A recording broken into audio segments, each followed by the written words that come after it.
नमस्कार. सविस्तर वृत्त पाहणारच आहोत, मात्र त्या अगोदर बुलेटिनच्या सुरुवातीला नजर टाकूयात काही महत्त्वाच्या हेडलाईन्सवर. केवळ राजकारणापोटी विरोधक वक्फ बोर्ड सुधारणा विधेयकाला समर्थन देत नाहीत, भाजप नेते रावसाहेब दानवे यांची प्रतिक्रिया. अमरावती विभागात 15 एसटी बसेसचं लोकार्पण. लोकप्रतिनिधींनी पदाचा उपयोग सर्वसामान्य लोकांच्या समस्या सोडवण्यासाठी करावा, प्राध्यापक राम शिंदे यांचं प्रतिपादन. आणि पुरावे मला नव्हे, अनिल थत्तेंना मागा, एकनाथ खडसेंचं गिरीश महाजनांना प्रतिआव्हान. नमस्कार, मी प्रज्ञा आणि आपण पाहताय न्यूज अनकट. महत्त्वाच्या हेडलाईन्स नंतर आता पाहूयात बातम्या विस्ताराने. केवळ राजकारणापोटी काँग्रेस, राष्ट्रवादी काँग्रेस, समाजवादी पार्टी, ममता बॅनर्जी हे वक्फ बोर्ड सुधारणा विधेयकाला समर्थन देत नाही, अशी प्रतिक्रिया भाजप नेते रावसाहेब दानवे यांनी पत्रकार परिषदेत बोलताना दिली आहे. शिर्डी, तिरुपती आणि शीख बोर्डावर मुस्लिमांना घेणार का, असा सवाल माजी खासदार इम्तियाज जलील यांनी केला होता. या सवालावर रावसाहेब दानवे यांनी प्रतिक्रिया देत इम्तियाज जलील यांचं बोलणं राजकीय निराशेपोटी असल्याचं म्हटलंय. संजय राऊतला इतिहास माहीत नाही असं म्हणत राऊत यांच्या बोलण्यात काहीही अर्थ राहिला नाही, असा निशाणा दानवे यांनी संजय राऊत यांच्यावर साधलाय. या बिलाला समर्थन देत नाही. भारतीय जनता पार्टी या बिलाचं समर्थन करते आणि पास केलंय. त्यावरून इम्तियाज जलील सुद्धा असं म्हणतात की मग आम्हाला शिर्डी आणि तिरुपतीच्या संस्थांमध्ये घेणार. आम्ही कुठे हिंदू घातला याच्यामध्ये? आम्ही कुठे याचा हिंदू घातला? एकही सदस्य हिंदू नाही आहे.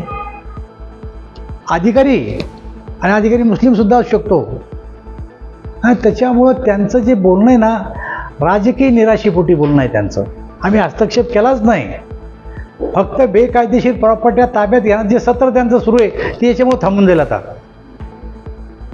भाजपची स्थापना आमच्या समोर झालेली आहे. मूळ शिवसेना ही भाजपला सिनियर आहे असं संजय राऊत. संजय राऊतला इतिहासच माहीत नाही आहे.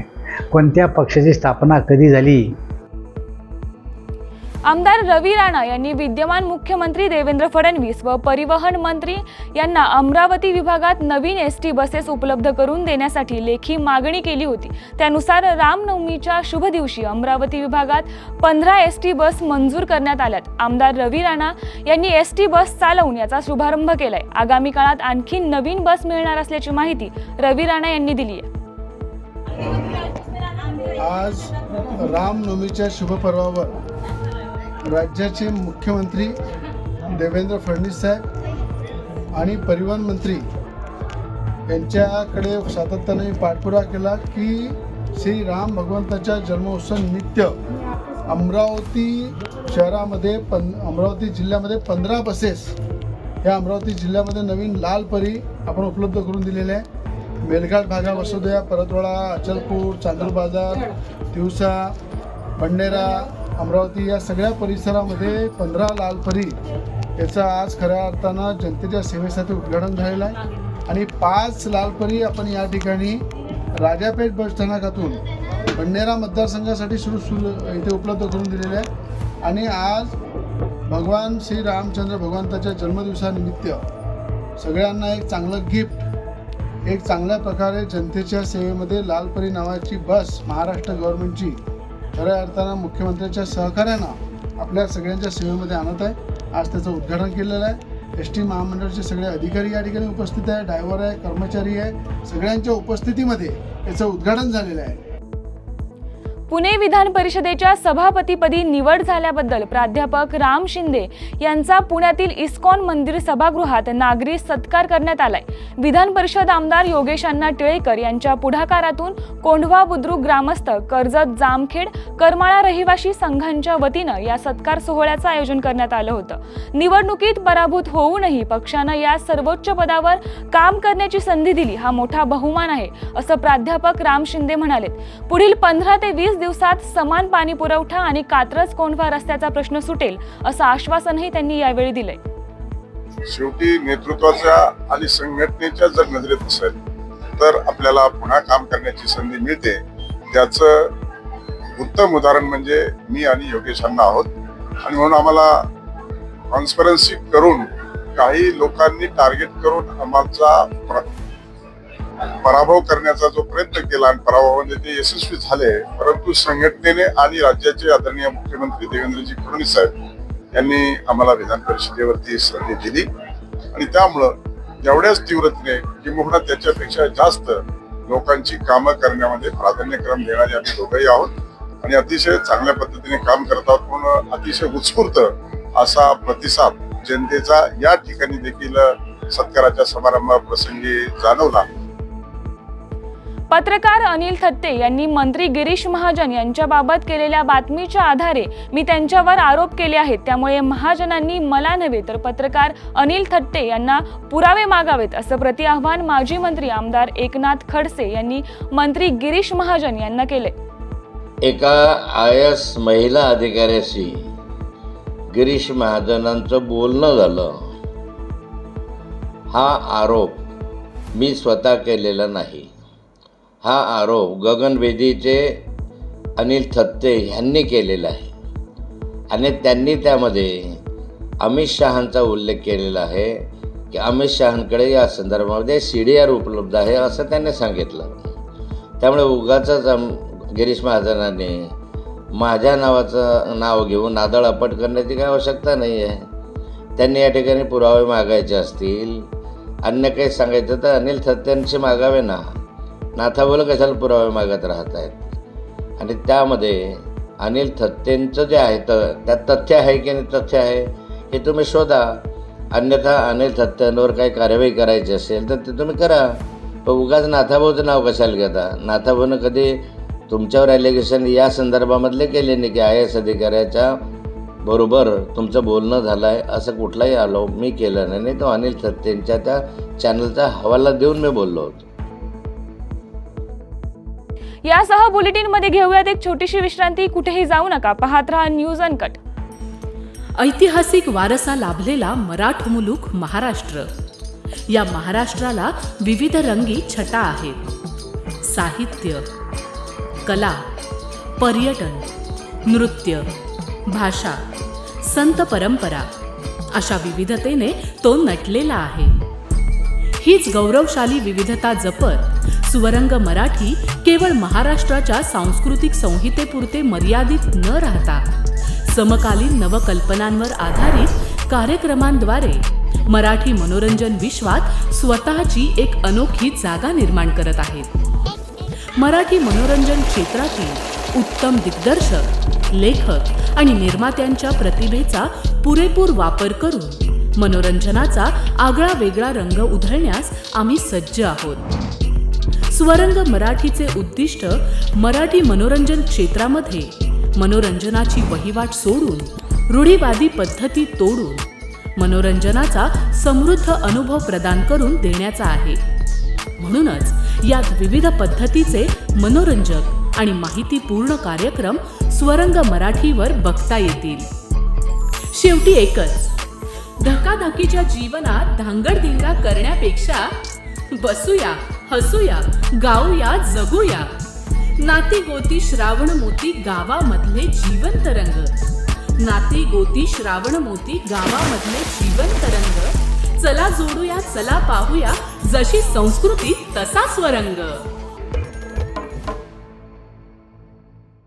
विश्रांतीनंतर सर्वांचं स्वागत. पाहूयात उर्वरित काही महत्त्वाच्या घडामोडी. पुण्याच्या हांडेवाडी रोड येथील श्रीराम चौकात श्रीराम जन्मोत्सव मोठ्या उत्साहात साजरा करण्यात आलाय. या उत्साहात हजारोंच्या संख्येनं रामभक्त सहभागी झाले होते. जय श्रीरामच्या घोषणा देत भक्तिमय वातावरणात श्रीराम लल्लाचा जन्मोत्सव उत्साहात पार पडला. शिवसेना पुणे शहर अध्यक्ष नाना भानगिरे यांनी या महोत्सवाचं आयोजन केलं होतं. गेल्या 6 महिन्यांपूर्वी या चौकात प्रभू श्रीरामांच्या शिल्पाचं उद्घाटन झालं होतं आणि त्यानंतर ही पहिलीच रामनवमी उत्साहानं साजरी होत आहे असं नाना भानगिरे यांनी सांगितले. हिंदुत्वाचं दैवत म्हणून ओळखलं जाणाऱ्या प्रभू श्रीरामाच्या जयंतीच्या आणि रामनवमीच्या खूप खूप शुभेच्छा सर्वांना देतो. गेले अनेक वर्षाची प्रतीक्षा होती की श्रीराम चौकामध्ये प्रभू श्रीरामाचं शिल्प या ठिकाणी बसलं पाहिजे आणि खऱ्या अर्थाने गेल्या 6 महिन्यापूर्वी महाराष्ट्र राज्याचे तत्कालीन मुख्यमंत्री आदरणीय एकनाथभाई शिंदे यांच्या उपस्थितीमध्ये प्रभू श्रीरामाच्या शिल्पाचं उद्घाटन झालं आणि पहिली रामनवमी मोठ्या उत्साहाने या ठिकाणी होत आहे. हजारोच्या संख्येने इथं श्रीराम भक्त येऊन या ठिकाणी सर्व दर्शन घेऊन मोठ्या उत्साहाने या ठिकाणी श्रीरामनवमी साजरी होते. सोयगाव व अजिंठा वन परिक्षेत्र अंतर्गत येणाऱ्या रावेरी व जंजाळा पर्वत रांगेतील जंगलाला लागलेली आग विझवण्यास अखेर 2 दिवसांनी यश आले. सोयगाव वन परिक्षेत्र अधिकारी व कर्मचारी यांचे गेल्या 2 दिवसांपासून आग विझवण्यासाठीचे शर्थीचे प्रयत्न सुरू होते. डोंगरातील ही आग विझवण्यासाठी जीवाची पर्वा न करता वन विभाग अधिकारी व कर्मचारी यांनी शर्थीचे प्रयत्न सुरू ठेवले. अखेर ब्लोअर मशीनच्या साहाय्यानं व पट्टा पद्धतीनं आगीवर नियंत्रण मिळवण्यात यश आले. बीड शहरातील बालेपीर भागातील प्रभाग क्रमांक 12 मधील पथदिवे बंद असल्यानं नागरिकांना अनेक समस्यांचा सामना करावा लागत आहे. त्यामुळे हे पथदिवे सुरू करण्यात यावेत अशी नागरिकांनी मागणी केली आहे. पथदिवे बंद असल्यानं चोरीच्या घटनांमध्ये मोठ्या प्रमाणात वाढ होत आहे. नागरिकांना पायी चालणं देखील कठीण होत आहे. म्हणून तात्काळ या भागात पथदिवे बसवण्यात यावे अशी मागणी नागरिकांनी केली आहे. बालेपीर प्रभाग क्रमांक 12 मध्ये बऱ्याच ठिकाणी विद्युत पोलवर नवीन LED स्ट्रीट लाईट बसवण्यात आलेली नाही. प्रभाग क्रमांक 12 मध्ये बाहेरनगर, रोशनपुरा, लिंगा रोड, गोरेवस्ती, कालिंका नगर, पंडित नगर, भगवान नगर, काजी नगर, नैयर खान कॉलनी, गुलशन नगर, भारत भूषण नगर या समस्त भागात कमीत कमी 100 पूल असे आहे ज्याच्यावर स्ट्रीट लाईट बसवलेली नाही. ही स्ट्रीट लाईट आम्हाला नाही दिले तर आदरणीय रणजितताई पाटील व राष्ट्रीय काँग्रेसचे बीड जिल्हाध्यक्ष राहुल सोनवणे यांच्या नेतृत्वाखाली नगरपालिका समोर आम्ही आंदोलन करणार आहोत. यासह बुलेटिनमध्ये घेऊयात एक छोटीशी विश्रांती. पाहत रहा न्यूज अनकट. ऐतिहासिक वारसा लाभलेला मराठ मुलूक महाराष्ट्र. या महाराष्ट्राला विविध रंगी छटा आहेत. साहित्य, कला, पर्यटन, नृत्य, भाषा, संत परंपरा अशा विविधतेने तो नटलेला आहे.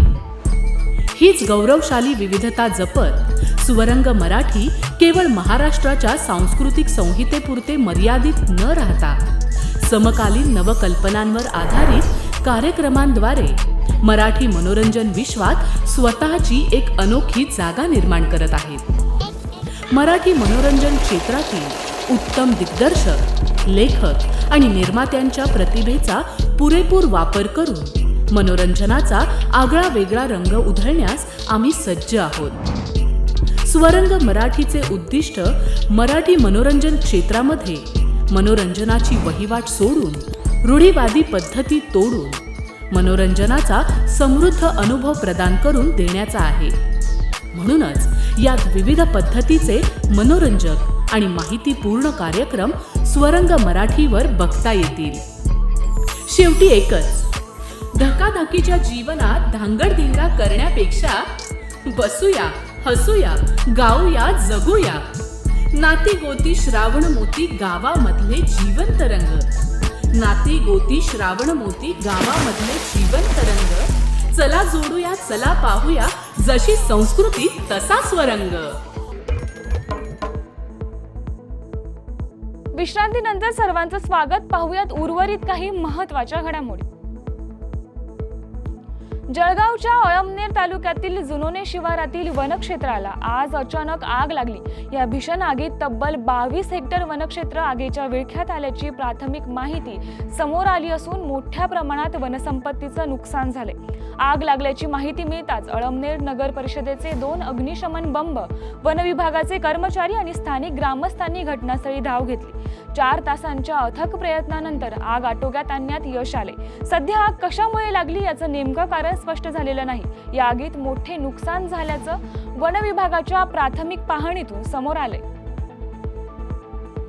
जळगावातील सोमानी कॉटन कंपनीला भीषण आग लागल्यानं आसोदा बदली परिसरात मोठा गोंधळ उडालाय. सुदैवानं या आगीत कुठलीही जीवितहानी झाली नाही. मात्र कॉटन कंपनीचं लाखो रुपयांचं नुकसान झाल्याची प्राथमिक माहिती समोर येत आहे. ही आग शॉर्ट सर्किटमुळे लागली असल्याचं सांगण्यात येत आहे. तब्बल 6 तासांच्या अथक प्रयत्नानंतर अग्निशमन दलाला आगीवर नियंत्रण मिळवण्यात यश आले.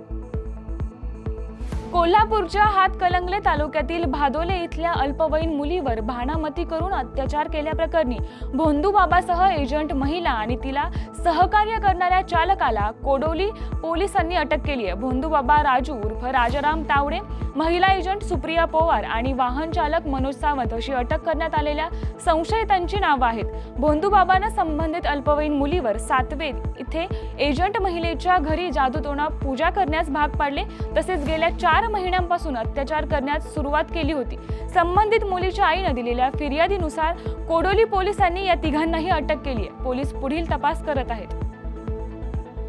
यासह बुलेटिनमध्ये इथेच थांबूयात. पाहत रहा न्यूज अनकट.